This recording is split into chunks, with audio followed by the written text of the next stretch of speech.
വിവോയുടെ Vivo Y18i എന്ന പുതിയൊരു smart phone ഇപ്പം ഇന്ത്യൻ മാർക്കറ്റിൽ ലോഞ്ച് ചെയ്തിട്ടുണ്ട്. 8000 രൂപ പ്രൈസ് റേഞ്ചിലാണ് ഈ ഫോൺ ഇപ്പം ലോഞ്ച് ചെയ്തിരിക്കുന്നത്. ഈ ഒരു വീഡിയോയിൽ നമ്മൾ നോക്കാൻ പോകുന്നത് വിവോ Y18i എന്നുള്ള സ്മാർട്ട് ഫോണിനെ പറ്റിയിട്ടാണ്. നമ്മൾ ആദ്യം ഫീച്ചേഴ്സും കാര്യങ്ങളൊക്കെ നോക്കുകയാണെന്നുണ്ടെങ്കിൽ ഡിസ്പ്ലേയുടെ കാര്യത്തിൽ 6.56 ഇഞ്ചിന്റെ HD+ ഡിസ്പ്ലേ ആണ് ഈ ഫോണിൽ വരുന്നത്. 8000 രൂപ പ്രൈസ് റേഞ്ചിൽ HD റെസൊല്യൂഷൻ എന്നുള്ളത് ഓക്കെയാണ്. ഫുൾ HD റെസൊല്യൂഷൻ ഇല്ലാത്തത് ഒരു പ്രശ്നമായിട്ട് പറയാൻ പറ്റില്ല. LCD പാനലാണ് ഇതിൽ കൊടുത്തിരിക്കുന്നത്. ഈ ഒരു പ്രൈസ് റേഞ്ചിൽ അതും ഓക്കെയാണ്. വാട്ടർ ഡ്രോപ്പ് നോച്ച് ഡിസൈനുള്ള നോച്ച് കൊടുത്തിട്ടുണ്ട്. പഞ്ചോൾ ഡിസൈൻ ഉണ്ടായിരുന്നെങ്കിൽ കുറച്ചും കൂടി നന്നായേനെ. പക്ഷേ ഈ ഒരു പ്രൈസ് റേഞ്ചിൽ പഞ്ചോൾ ഡിസൈൻ ഇല്ലാത്തത് ഒരു കംപ്ലൈന്റ് ആയിട്ട് പറയാനും പറ്റില്ല.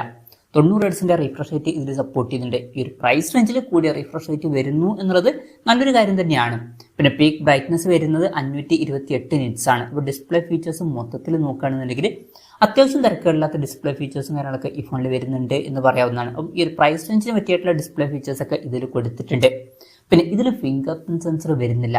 ഇപ്പം ഈ ഒരു പ്രൈസ് റേഞ്ചിൽ വരുന്ന ഫോണുകളിൽ നമുക്ക് പൊതുവേ ഫിംഗർ പ്രിന്റ് സെൻസർ ലഭിക്കാറുണ്ട്. പക്ഷേ ഇതിൽ അത് മിസ്സിംഗ് ആണ്.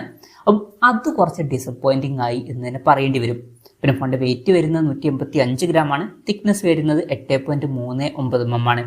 IP54 റേറ്റിംഗ് ഇതിൽ സപ്പോർട്ട് ചെയ്യുന്നുണ്ട്. ഈ ഒരു പ്രൈസ് റേഞ്ചിൽ ഒരു IP റേറ്റിംഗ് വരുന്നു എന്നുള്ളത് നല്ലൊരു കാര്യം തന്നെയാണ്. അപ്പം അത് എടുത്തു പറയേണ്ട ഫീച്ചേഴ്സിൽ നമുക്ക് പറയാവുന്നതാണ്. പിന്നെ ഈ ഫോണിന്റെ ജെം ഗ്രീൻ അതുപോലെ തന്നെ സ്പേസ് ബ്ലാക്ക് എന്നീ കളർ വേരിയൻസ് ആണ് ഇപ്പോൾ ലോഞ്ച് ചെയ്തിരിക്കുന്നത്. പ്രോസസറിന്റെ കാര്യത്തിലോട്ട് വരികയാണെന്നുണ്ടെങ്കിൽ യൂണി SoC T612 എന്ന പ്രോസസർ ഇതിൽ കൊടുത്തിട്ടുണ്ട്. ഈ ഒരു പ്രൈസ് റേഞ്ചിൽ അത് തിരക്കേടില്ലാത്ത ഒരു പ്രോസസറൊക്കെ തന്നെയാണ്. തിരക്കേടില്ലാത്തൊരു പ്രോസസറും ഇതിൽ വരുന്നുണ്ട്. 5G സപ്പോർട്ടൊന്നുമില്ല, മാക്സിമം 4G സപ്പോർട്ടാണ് വരുന്നത്. പക്ഷേ ഈ ഒരു പ്രൈസ് റേഞ്ചിൽ 5G സപ്പോർട്ട് ഇല്ലാത്തത് ഒരു പ്രശ്നമായിട്ട് പറയാൻ പറ്റില്ല. ഒരു ഫോണിലും ഈ ഒരു പ്രൈസ് റേഞ്ചിൽ ഇപ്പോഴത്തെ ഇതിൽ നമുക്ക് 5G സപ്പോർട്ട് കിട്ടുന്നില്ല.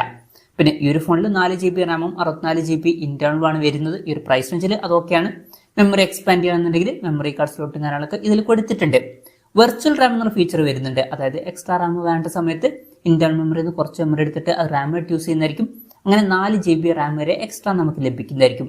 പിന്നെ സിംഗിൾ സ്പീക്കറാണ് ഈ ഫോണിൽ കൊടുത്തിരിക്കുന്നത്. ഈ ഒരു പ്രൈസ് റേഞ്ചിൽ നമുക്ക് സ്റ്റീരിയോ സ്പീക്കേഴ്സ് അധികം എക്സ്പെക്ട് ചെയ്യാൻ പറ്റില്ല.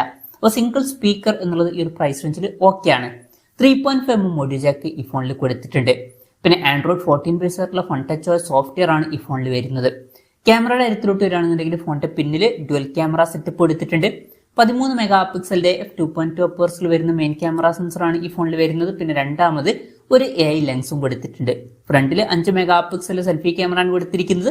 അപ്പം ഈ പ്രൈസ് റേഞ്ചിനനുസരിച്ചിട്ടുള്ള തിരക്കുകളില്ലാത്ത ഓൺ പേപ്പർ ക്യാമറ സ്പെസിഫിക്കേഷൻ വരുന്നുണ്ട് എന്ന് പറയാവുന്നതാണ്. ബാറ്ററിയുടെ കാര്യത്തിൽ 5000 mAh ബാറ്ററി ഇതിൽ കൊടുത്തിട്ടുണ്ട്. 15 വാട്ടിന്റെ ഫാസ്റ്റ് ചാർജിംഗ് സപ്പോർട്ടാണ് വരുന്നത്.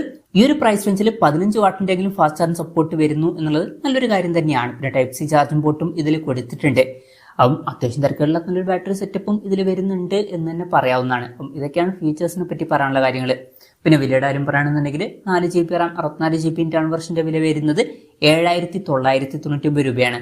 പിന്നെ പറയേണ്ട ഒരു കാര്യം എന്താണെന്ന് വെച്ചാൽ ഇതൊരു ഓഫ്ലൈൻ ഫോണാണ്. അതായത് ഓൺലൈൻ മാർക്കറ്റിലായിരിക്കില്ല ഇതിന്റെ മെയിൻ സെയിൽ നടക്കുക. പുറത്ത് ഷോപ്പുകളിലായിരിക്കും മെയിൻ സെയിലും കാര്യങ്ങളൊക്കെ നടക്കുക.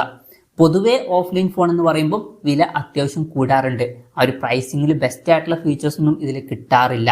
എന്തായാലും ഓവറോൾ നോക്കുകയാണെന്നുണ്ടെങ്കിൽ ഓഫ്ലൈൻ ഫോൺ ആണ് എന്നുള്ള കാര്യം കൺസിഡർ ചെയ്യുമ്പോൾ 8000 രൂപ പ്രൈസ് റേഞ്ചിൽ തിരക്കേടില്ലാത്ത ഫീച്ചേഴ്സും കാര്യങ്ങളൊക്കെ വരുന്നുണ്ട് എന്ന് പറയാവുന്നതാണ്. ഫിംഗർ പ്രിന്റ് സെൻസറും കൂടി ഉണ്ടായിരുന്നെങ്കിൽ കുറച്ചും കൂടി നന്നായേനെ. ഫിംഗർ പ്രിന്റ് സെൻസറും കൂടി ഉണ്ടായിരുന്നെങ്കിൽ ഈ ഒരു പ്രൈസ് റേഞ്ചിൽ അത്യാവശ്യം നല്ലൊരു ഓഫ്ലൈൻ ഫോൺ എന്നൊക്കെ പറയാവുന്നതാണ്.